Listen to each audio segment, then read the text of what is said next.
tried. That's fine. Oh, it's going. It's already going. Okay, that's fine. Here we go. Alrighty. I'm going to get up here because I like to see all your beautiful faces while I talk to you. Oh, yeah. I want to thank you for being here today. Without events like this and without people that give their time and give their energy and give their money, St. Jude's couldn't do what they do. They couldn't save kids like my Dallas. It was 2004, and right the week before Christmas, the school called me, and they said, Dallas failed her eye exam. We don't think it's anything major, but we'd like for you to get her into an optometrist. It was the week before Christmas. I didn't get her in right away because everything was going on with the holidays. The week after Christmas, my then husband lost his job. There went our income, there went our insurance, there went any way to pay to see an optometrist. The school thankfully got Dr. Pace in Wichita to volunteer to see Dallas.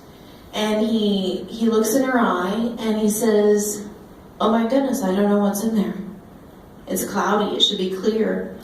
And when he has Dallas cover up, they cover up one eye and they cover up her left eye first, she reads the chart, they cover up her right eye, and she says, well, if you'd move that thing from in front of my face, I could read it. She thought they were covering both of her eyes. He wanted her to see a specialist. Well, again, we have no income, we have no insurance. Specialists want money up front. Thankfully, Dr. Pace worked with Dr. Chaco from the Green Vision Group in Wichita, and they volunteered to see Dallas. And Dr. Chaco looks in her eye and he says, oh my goodness, I don't know what's in there. It's cloudy, it should be clear. There's lesions on the inside of her eye. She's lost her vision. I don't know what this is, I don't know why. At first they thought that it might be some sort of bacteria. They said, we want to do a CAT scan to find out what's going on. So the next day, he calls me and he says, how soon can you be at St. Joe Hospital? And I said, well, I'm at work because I just started a job working for the Derby paper. And he says, well, get Dallas, get there as fast as you can. So we got there, and they rush us in front of everybody that's waiting. There's people that have had appointments for months, and they rush us in front of them. And by this point, as mom, I'm starting to freak out. I'm like, I don't know what's going on. The doctors are telling me my kid can't see. At that point, as a mother, you don't even know what to do or where to turn. I just started a job. I just had to leave work early. My husband had no income. I'm sitting here thinking I'm going to lose everything. They did the CAT scan. That was on a Friday afternoon. And on Friday afternoon, there is no radiologist at the hospital to read the CAT scan, so we had to wait all weekend. On Monday afternoon, the doctor called me. He says, what are you doing? And I said, I'm driving across town. He says, pull over. He says, I've got good news and I've got bad news. He says, the bad news is Dallas has cancer.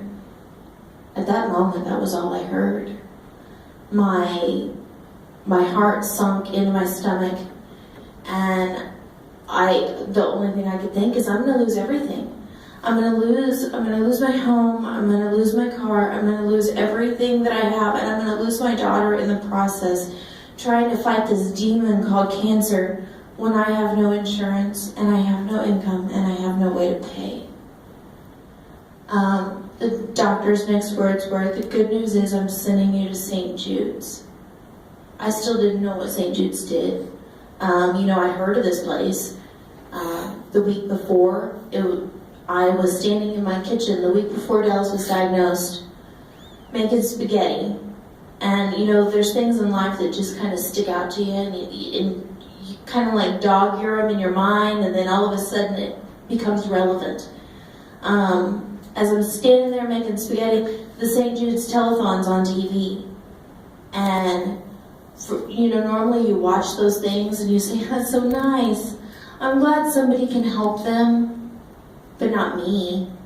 It's not going to affect me. It's some faraway place. It's in Memphis, Tennessee. What's it ever going to have to do with me and my family?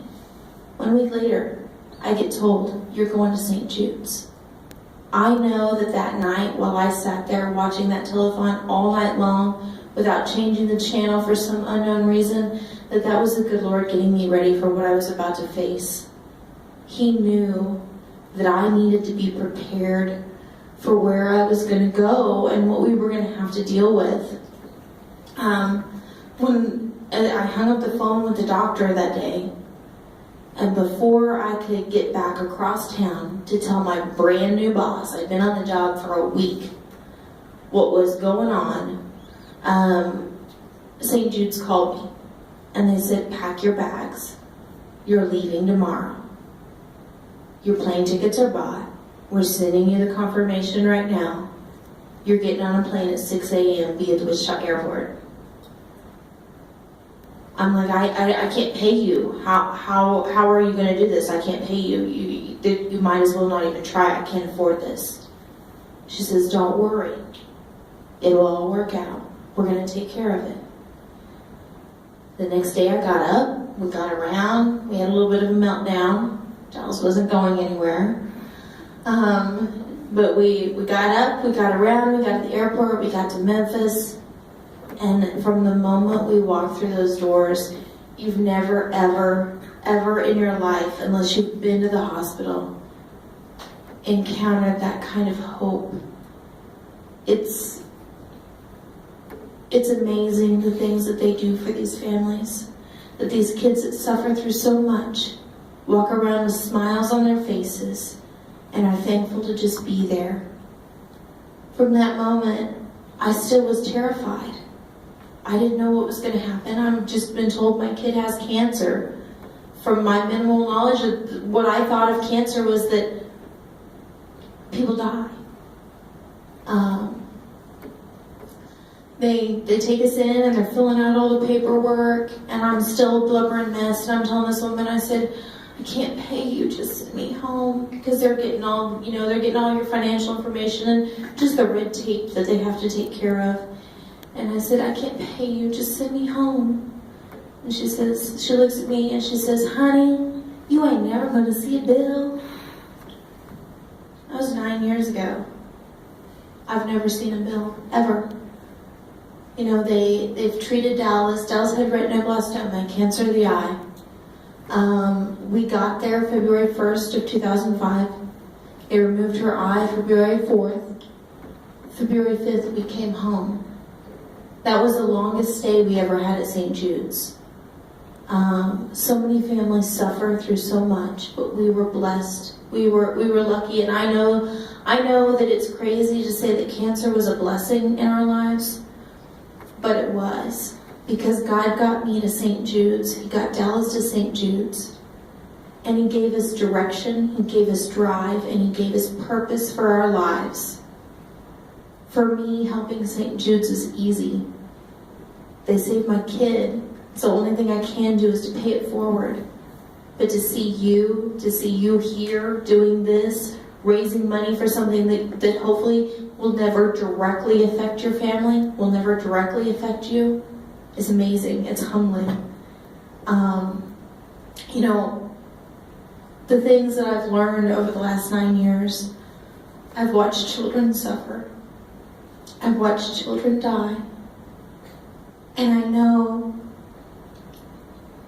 that I'm the lucky one, because I have my daughter because of the things they did. You know, my daughter never had to suffer through any chemo. She never had to go through radiation, because local doctors would have tried to treat the cancer and to save her eye. But St. Jude's took that drastic measure to remove her eye. And because of that, on February 14th, Valentine's Day, I got the call, all clear, no cancer, no chemo, no radiation. 2 weeks from Dallas's diagnosis, she was cured because of St. Jude's. Woo!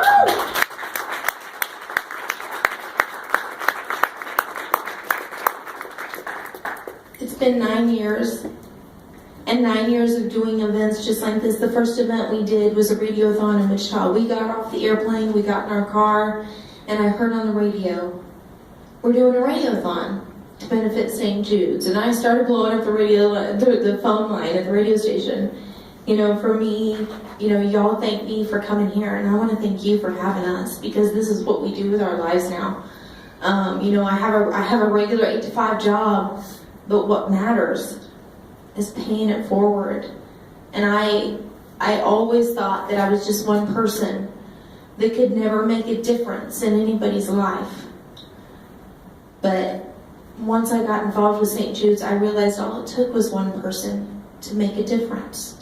You know, St. Jude's is the only organization I've ever come in contact with that is in business to put themselves out of business. Literally. I mean, if you wrap your head around that, they are in business to put an end to cancer. Because besides just the patient families that they treat and the patients that they treat, they work tirelessly to find a cure. Their research goes on, and they don't give up, and they won't stop until they stop this demon called cancer that attacks people's lives and tears them apart. You know, if I can get a show of hands, how many of you have ever directly had cancer? Has anybody in this room ever had cancer? Dallas, your hand should be in the air. Has anybody's mom, dad, sister, brother, just a friend, somebody that you have known that has been affected by cancer? I can tell you right now, every one of those people that matter to you have been affected by St. Jude's because of the research that they do. So it's not just some faraway place that never touches your family, because you never know when cancer is going to strike. You never know. They haven't figured out exactly what causes it. They haven't figured out exactly why, but they're getting so much closer to finding a way to end it. And when they end it, there will be no need for St. Jude's. And I hope that in my lifetime, I see a day when there is no need for St. Jude's, when there are no children suffering, when there is no one that needs that cure, because it's done. So thank you so much for being here and giving up your Friday night to hang out with a bunch of old folks like me. So thank you so much, and have a great day.